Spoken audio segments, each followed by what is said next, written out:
Thought for the day. One of the best kept secrets to change is to focus all of your energy not on fighting the old, but on building the new. Welcome to 7 Minutes for Yourself. I'm Christina Aina, and I'm so glad you've joined me for what I believe will be 7 of the most enriching minutes of your day. Let's take this time to reconnect with ourselves and improve our well-being. In today's episode of 7 Minutes for Yourself, we are reminded of the importance of embracing an infinite mindset, which says we are and should always be a constant work in progress. Have a listen. Hi, I'm Jack Canfield, and today I want to talk to you about how to embrace change in a way that allows you to thrive no matter what is happening in your life. An ancient Greek philosopher named Heraclitus said, "Change is the only constant in life. Whether you perceive it or not, everything is constantly changing. The environment, the weather, the economy, technology, society, your friends and family, your body, everything. And the better able you are to anticipate, respond to, and cope with the changes that are happening in your world, the easier it will be for you to live your best life." Now, for some people, the idea of constant and never-ending change is terrifying because change often involves risk and loss, possibly of something big like your house, your job, your money, your friends, your family, or just the loss of whatever is comfortable and familiar. And so some people see change as something to fear or to dread instead of something that is a new adventure that has the potential to improve them or their life. Because that's what change actually is. It's an opportunity for you to experience something new and to grow and evolve as a person. Change asks you to learn new things, to master new skills, to develop new qualities like flexibility, optimism, courage, and persistence, all of which automatically results in you becoming a better, more capable person. And that's a good thing, because the ultimate goal of life is not just a life of comfort, but a life of mastery. And mastery only develops when you are confronted with challenges. When you try to resist change, you rob yourself of the experiences that can transform your life on both a professional and a personal level. When you welcome and embrace change, you allow yourself to cooperate with the natural evolution that is the reality of existence on Earth. Think of it this way: change is inevitable. It's like a river flowing downstream, following the law of gravity. And when you resist it, it feels like trying to row upstream during a flood. When you accept change and embrace it, it's like easily flowing downstream. You may still need to row to avoid ramming into a rock or a bridge above it, but it won't feel like you're fighting the current. Life gets easier. So here are a few tips to help you deal with change. The first one is to take the time to fully understand and apply the equation E plus R equals O. Now, E plus R equals O stands for event plus response equals outcome.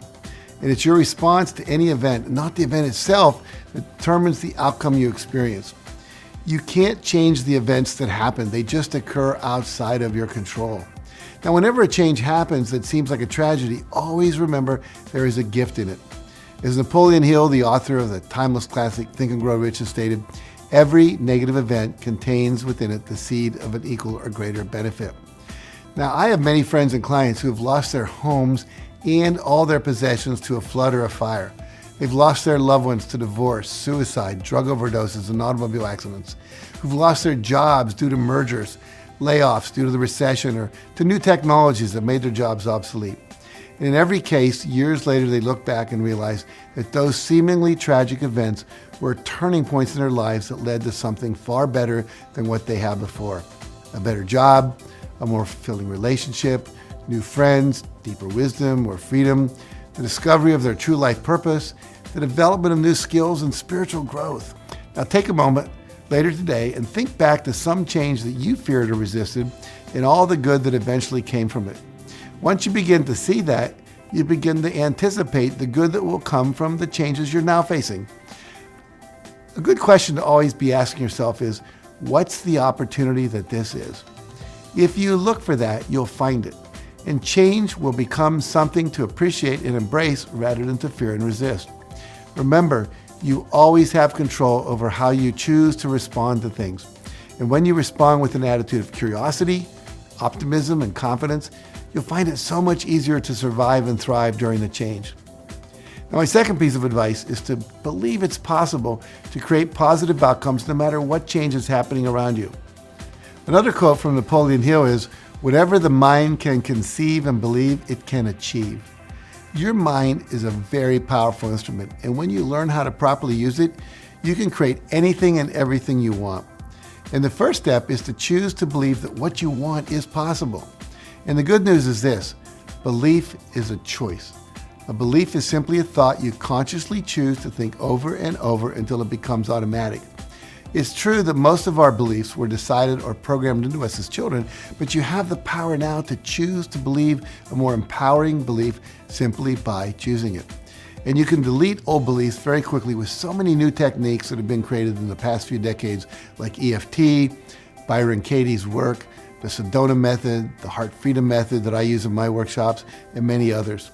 So when you find yourself faced with a big change that feels overwhelming or scares you, stop and take the time to imagine the best possible outcome that could result from that change, and then simply choose to believe that you have the capacity to make that vision a reality, because you do.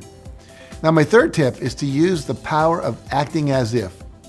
See yourself as already being the kind of person who can successfully adapt to any kind of change, and then start showing up in the world as that person. How would you walk? How would you talk? How would you dress? What thoughts would you think? How would you interact with people? That concludes today's episode of 7 Minutes for Yourself. Please take a moment to rate and review the show on Apple Podcasts. Today and every day with your kiddo is a gift. Enjoy it. Thanks for tuning in.